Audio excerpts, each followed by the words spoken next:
लाहौर में इमामत के फराइज अंजाम देने वाले एक नौजवान आलिम दीन की लाश बरेली कैंट के करीब से बरामद हुई। मरहूम का ताल्लुक ठाकुरगंज से बताया जा रहा है और इनका नाम है मौलाना तौसीफ रजा और इनकी शादी को सिर्फ 2 साल हुए थे। घर वालों के मुताबिक ये बताया जा रहा है कि मौलाना तौसीफ रजा उर्स ताजुशरिया में शिरकत हासिल करके वापसी के सफर पर थे और ट्रेन में कुछ अफराद से झगड़ा हुआ। बताया गया कि चंद अफराद ने उनका सामान छीनने की कोशिश की थी और झगड़ा इतना बढ़ गया कि उन दरिंदों ने उनको मारना और पीटना शुरू कर दिया, यहाँ तक कि ट्रेन के दरवाजे से उनको धक्का दे दिया। कुछ देर के बाद उनका मोबाइल बंद हो गया और उनकी लाश बरेली कैंट के पास पड़ी हुई मिली। जरा सोचो क्या गुजरी होगी उन माँ बाप के ऊपर जिन्होंने अपनी नौजवान औलाद को खो दिया, और क्या गुजरी होगी उस बीवी के ऊपर जिसने अपना शोहर खो दिया और बेवा हो गई। इस घटना के बाद घर वालों में और इलाके के तमाम लोगों में शदीद गम का माहौल छा गया और पुलिस इस मामले में गहराई से जांच कर रही है। लेकिन अब सवाल यह है कि क्या उन दरिंदों ने सिर्फ सामान छीनने की कोशिश की थी या फिर दाढ़ी टोपी और कुर्ता पजामा देखकर उनको निशाना बनाया था? क्या हमारे देश में दाढ़ी टोपी और कुर्ता पजामा पहनकर ट्रेन में सफर करना इतना मुश्किल हो गया है कि चंद अफराद मिलकर उसको टारगेट करना शुरू कर देते हैं? मेरी ट्रेन में सफर करने वाले तमाम उलमा और इमामों से गुजारिश है कि वो सफर के दौरान एहतियात बरतें और गैर जरूरी सफर से गुरेज करें। माहौल बहुत बिगड़ता चला जा रहा है, मुसलमानों को टारगेट किया जा रहा है। अल्लाह ताला मरहूम की मगफिरत फरमाए और घर वालों को सब्र जमील अता फरमाए। अगर आप लोग एक आलिम से और मस्जिद के इमाम से मोहब्बत करते हैं और उनको इंसाफ दिलाना चाहते हैं तो इस वीडियो को ज्यादा से ज्यादा मुसलमानों तक शेयर कर देना। ये जो 2 तस्वीर आप लोग देख रहे हो,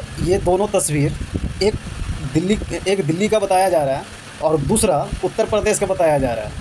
और दोनों की खासियत ये है कि दोनों व्यक्ति मरने वाला बिहार की है और दोनों व्यक्ति, एक को दिल्ली में मारा गया है और एक को उत्तर प्रदेश में मारा गया है और दोनों जगह सरकार बीजेपी का ही है और दोनों जगह सरकार सीएम ऐसे व्यक्ति है जो मंच पे खड़ा होकर ये कहता है कि हमारे राज्य से अपराधियों को ऊपर पहुंचा दिया गया है, अमराज से मिला दिया गया है। अगर इस चौराहे पे अगर कोई बेटी को छेड़े तो अगले चौराहे पे अमराज मिलेगा। उस सीएम के अंदर और उसकी सरकार के अंदर, अगर उसकी पुलिस वाले के अंदर, वर्दी वाले के अंदर फुर्ती जरा देखो। एक्स सलीम पे जब हमला हुआ था तो एक्स सलीम मरा नहीं, जो इतने बड़े गुंडा है, आतंकवादी, खुद वो बता रहा है कि मैं एक आतंकवादी था, मैं एक गुंडा था, मेरे ऊपर 176 केस है। उसके ऊपर अगर कोई हमला करे तो उत्तर प्रदेश का सीएम का पुलिस, सोचो, उस आतंकवादी को के ऊपर हमला करने वालों को सीधा इनकाउंटर कर दिया जाता है, वो भी 24 घंटे के अंदर।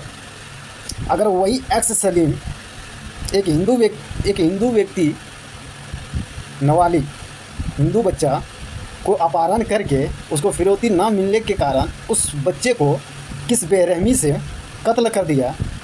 सोचो कैसा तड़पा होगा वो बच्चा, कैसा रोया होगा वो बच्चा, कैसा गिड़गिड़ाया होगा वो बच्चा। और उसकी माँ बाप के बारे में सोचो, जिसके पास रकम देने के लिए हिम्मत नहीं था।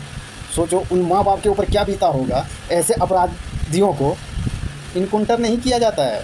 उसके बाद तो उत्तर प्रदेश का सीएम योगी आदित्यनाथ जी का जो अमराज है वो छुट्टी पे चला जाता है। जो स्पेशल इनकाउंटर करने वाला पुलिस वाले हैं वो सदमे में चला जाता है। सीएम खुद छुट्टी पे चला जाता है ऐसे अपराधियों को बचाने के लिए। जानते हो, ऐसे अपराधी को इनकाउंटर नहीं, हिरासत में लिया गया है। सोचो, ना हिंदू बचेगा ना मुसलमान बचेगा। जो बीजेपी का साथ देगा वो चाहे बलात्कारी हो, हथियारे हो, सिर्फ वही बचेगा।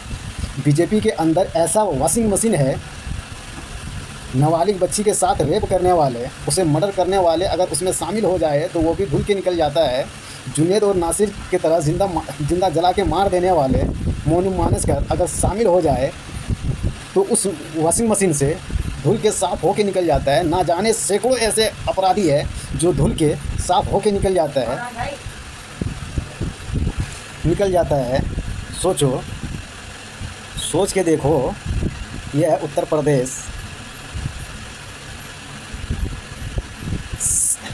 उन लोगों के ऊपर अगर यही एक्स सलीम अगर मुसलमानों को खिलाफ नहीं बोला होता, बीजेपी का सहयोग में नहीं बोला होता, तो आज इसी सलीम को इनकाउंटर कर दिया गया होता। लेकिन इसे इनकाउंटर नहीं किया गया।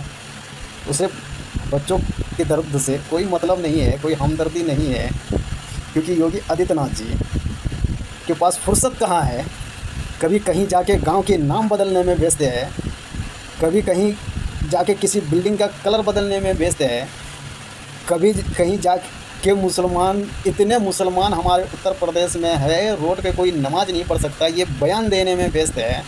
सिर्फ मुसलमानों को और सिर्फ मुसलमानों को किस तरह से उसको बर्बाद किया जाए, किस तरह से उसको निपटाया जाए, किस तरह से उसको हटाया जाए, किस तरह से उसको नीचे किया जाए, इसमें व्यस्त है। तो ऐसे अपराधियों को वो क्या ध्यान देगा। और जिस दिल्ली में इस हिंदू व्यक्ति के ऊपर गोली, सिर्फ इतना पूछ के गोली मार दिया गया कि तुम कहाँ के हो, उसने बताया मैं बिहार के हूँ, गोली मार दिया गया, हिंदू व्यक्ति है। और दिल्ली का सीएम रेखा गुप्ता जी का कारनामा देखोगे तो हैरान हो जाओगे। ऐसा सीएम जो किसी भी घर को पेंट करके अपना बना देता है, किसी भी नाली को पचौड़ा करके अपना बना देता है, टिकटॉक बनाने से फुर्सत नहीं होती है।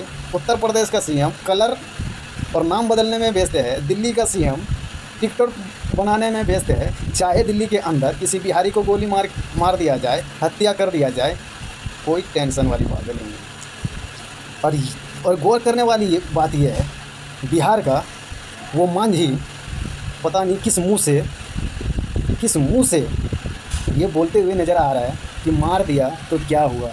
इस मांझी के बेटे को अगर मारा गया होता तो क्या ये 2 टके का छपरी मांझी है, क्या ये बात बोलता कि कोई बात नहीं है, मेरे बेटे को गोली मार दिया तो क्या हो गया, ये बात बोलता।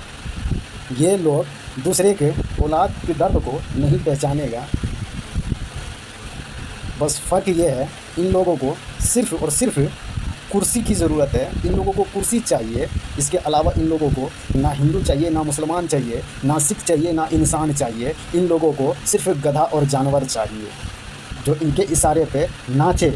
अगर कहे दिन है तो बोले दिन है, अगर ये लोग बोले रात है तो कहो रात है, वो गधा चाहिए। तो आप लोग इसके ऊपर क्या कहना चाहोगे कमेंट बॉक्स में ज़रूर बताना। और ये भी ज़रूर बताते जाना, वो उत्तर प्रदेश में मुसलमान को मारा गया और दिल्ली में हिंदू को मारा गया, इसके ऊपर मुझे तो दोनों के ऊपर अफसोस है, ऐसा नहीं होनी चाहिए।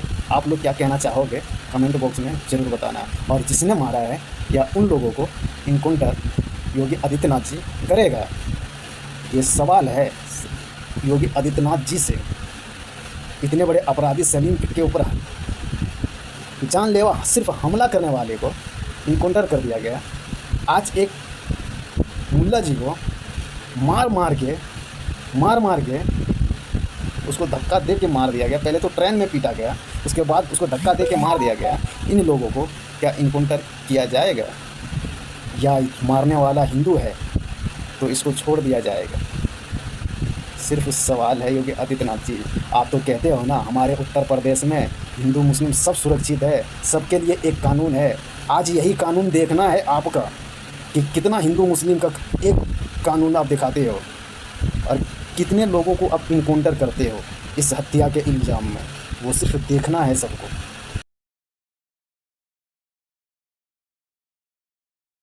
My father was an accountant.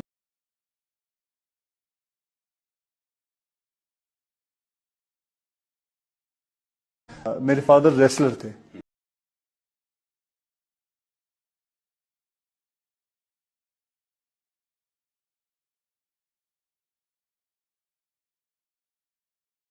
Father army में थे।